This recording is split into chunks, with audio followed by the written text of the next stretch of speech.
free expression is absolute. Thank you, Your Honor. You agree? Order! Boy, this is great, Larry. This is really great. I hope it was worth it. Didn't I fire you? Well, I mean, I've always ignored most of what you said, right?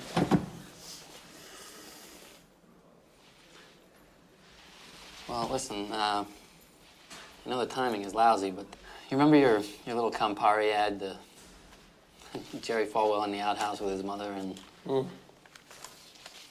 he saw it, and I guess it's safe to say he didn't really find it all that funny.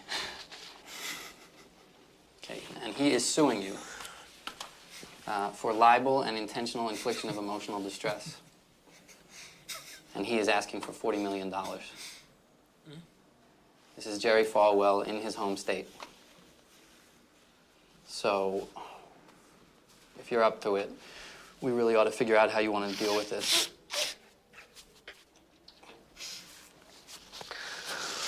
Countersue. What? Yeah, Jerry, he's suing you. He's suing me? For heaven's sakes, on what grounds?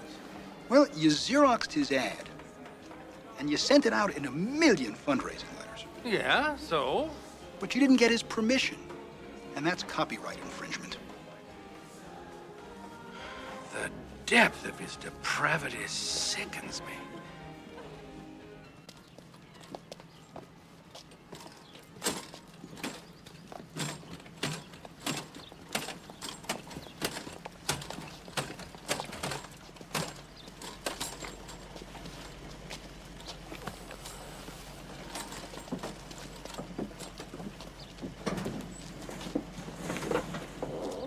They are going to put you on the stand, and your testimony is going to make or break us on this one, as always.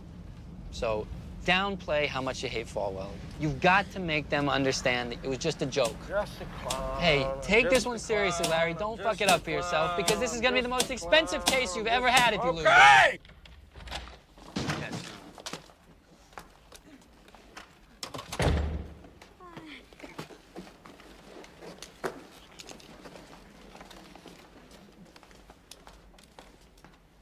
Reverend Falwell, you're a preacher, is that right? Yes, I am. And as a preacher, you speak to a fairly broad audience. I mean, you preach on television and on your old-time gospel radio hour. I do. So you've achieved a certain notoriety. One might say a national reputation for your sermons and your opinions and ideas and your leadership of the moral majority. Yes, our membership is now over 5 million. Okay, but even beyond your membership, really, you've been recognized and awarded for your efforts all over America. I have a number of honorary degrees. In a recent poll of Good Housekeeping magazine, I was voted second most admired American behind President Reagan. Good housekeeping. That's, I mean, hey, you're famous, right? Well, I suppose you could say that. Mm-hmm. Reverend Falwell, have you ever had sex with your mother?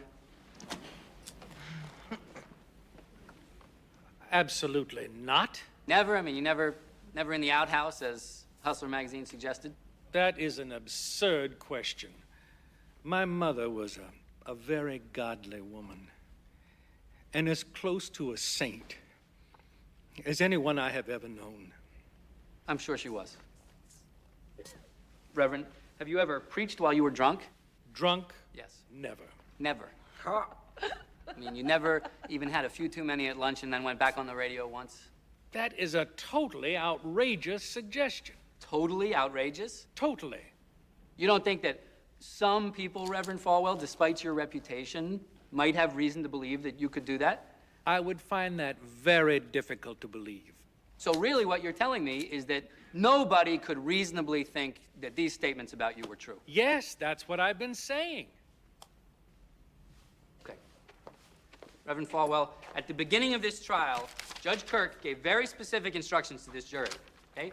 She said, quote, if a reasonable person could not believe that Hustler magazine describes actual facts about Jerry Falwell, then you must dismiss the libel claim. You remember these instructions? Obviously not. So I'm going to ask you one more thing. Why are you suing my client for libel? I am not a lawyer, Mr. Isaacman. I am a lawyer, okay? And I can't figure it out either. Would you state your full name for the record, please, Mr. Flint? Yes, sir. Christopher Columbus, Cornwallis, IPQ, Harvey H., and Page EPU. That's very interesting, but are you also known as Larry Flint? AKA Jesus H. Flint, Esquire. Oh, for Christ's sakes. Are you the publisher and the editor-in-chief of Hustler magazine?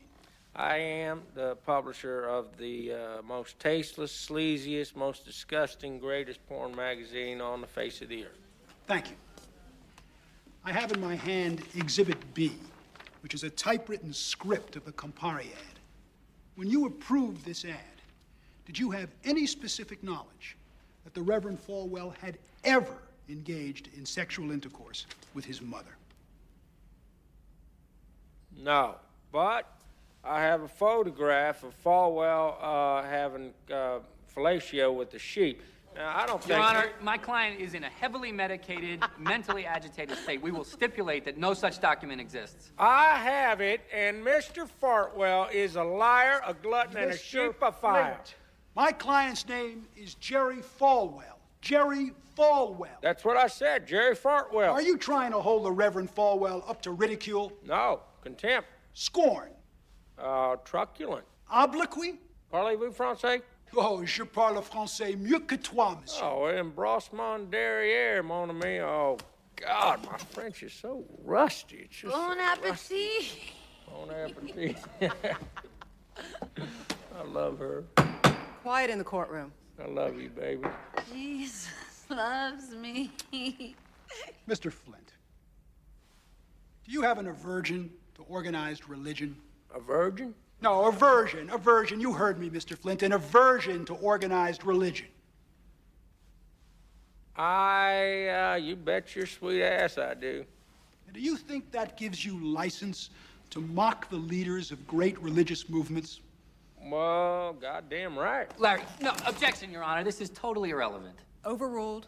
Free expression is absolute. Thank you, Your Honor. You agree?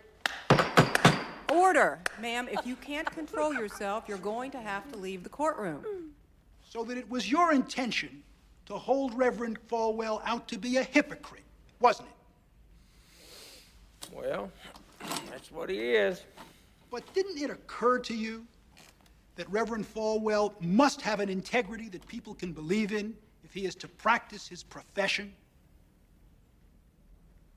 Yeah. And it was your intent to destroy that integrity and his livelihood, if you could. To assassinate it.